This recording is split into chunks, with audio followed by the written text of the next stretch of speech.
Summer holidays వచ్చేసాయండి. పిల్లలు evening టైమ్‌లో ఎక్కువగా స్నాక్స్ అడుగుతూ ఉంటారు కదా! ఇంట్లోనే చాలా సింపుల్‌గా ఇలా కరకరలాడుతుండే కారం గవ్వలను ప్రిపేర్ చేసి పెట్టండి.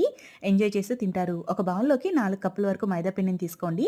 1 టీ స్పూన్ వరకు సాల్ట్‌ని వేసుకొని మొత్తంగా కలిసే విధంగా ఇలా కలుపుకోండి.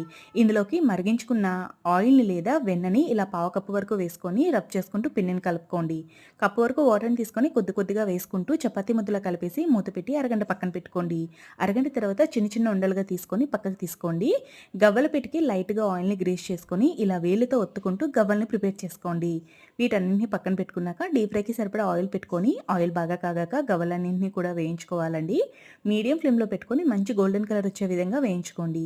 ఇలా వేడిగా ఉండేటప్పుడే వేరే ఒక బౌల్‌లోకి తీసుకొని, ఇందులోకి పావు టీ స్పూన్ వరకు ఉప్పు, పావు టీ స్పూన్ వరకు కారం, పావు టీ స్పూన్ వరకు ధనియా పౌడర్ వేసుకొని మొత్తంగా గవ్వలకి పట్టే విధంగా ఇలా బాగా కలుపుకోండి. ఇంతే అండి, కరకరలాడే కారం గవ్వలు రెడీ.